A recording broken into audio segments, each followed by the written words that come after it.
Are you on your journey of love, ready to unite or reunite with your partner in the United States, but feeling overwhelmed by the marriage-based green card process?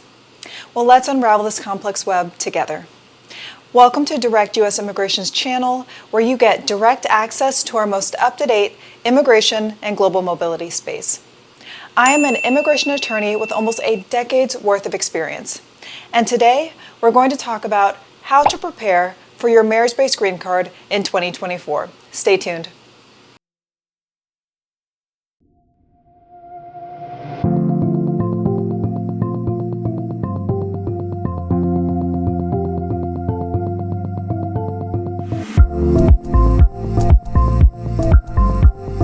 Thanks for tuning in. My name is Matreya Brown, and I'm a U.S. immigration attorney based in Washington, D.C. I'm also the principal attorney at Direct U.S. Immigration, where we work with clients in all 50 states and around the world. Before we start, click on the like and subscribe button to follow our Immigration Hub to get the latest immigration information that could be vital to your case. And also, be sure to stick around until the end to get bonus tips that will help you ace your marriage-based green card interview. As you know, the last step of the marriage-based green card process is the interview, which is scheduled by the U.S. Citizenship and Immigration Services, also known as USCIS, if the spouse is seeking a green card, lives in the United States, and by the National Visa Center, also known as NVC, if they live abroad. This process can seem overwhelming for some, but with the right knowledge, you will be well equipped to ace your interview. So today, we're here to discuss how to prepare for your marriage-based green card interview.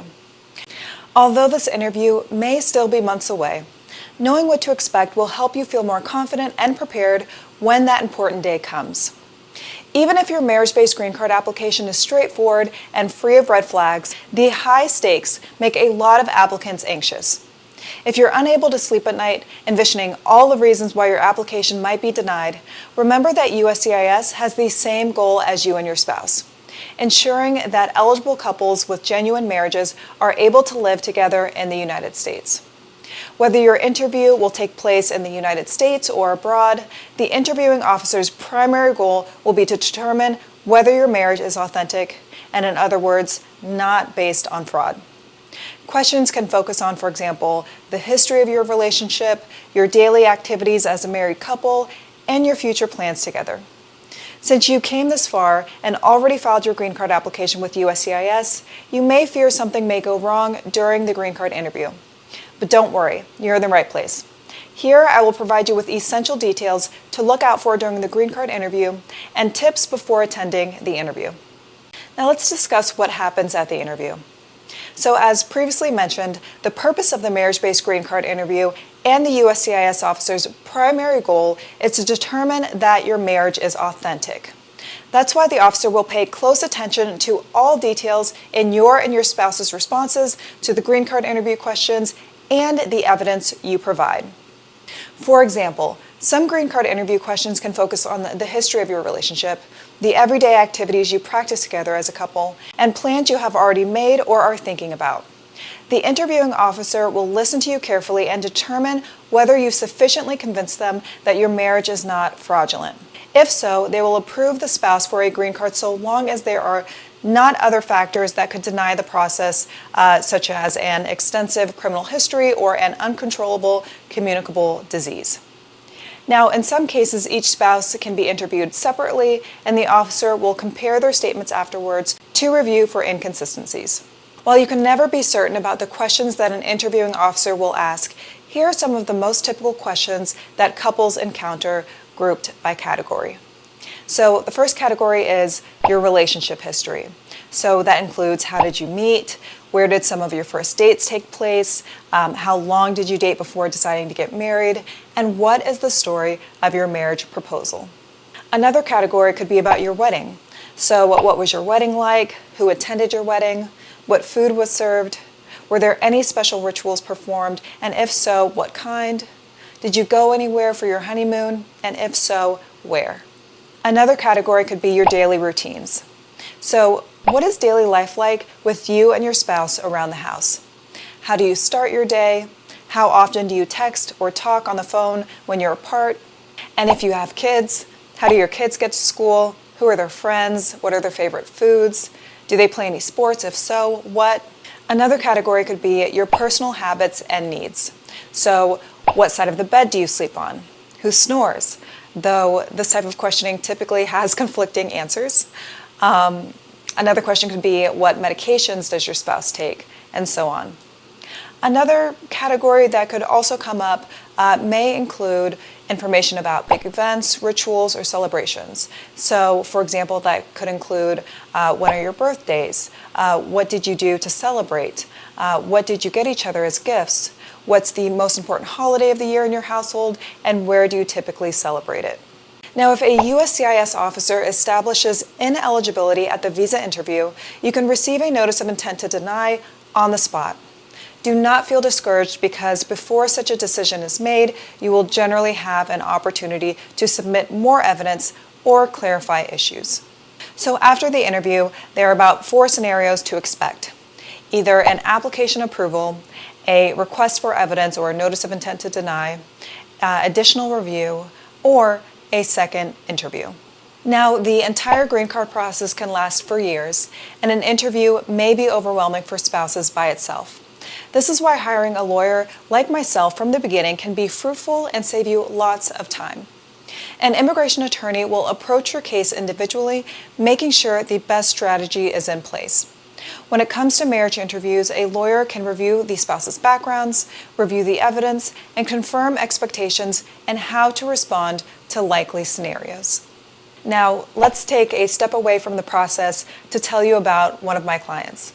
So meet Anna and John, a vibrant couple living in Portugal.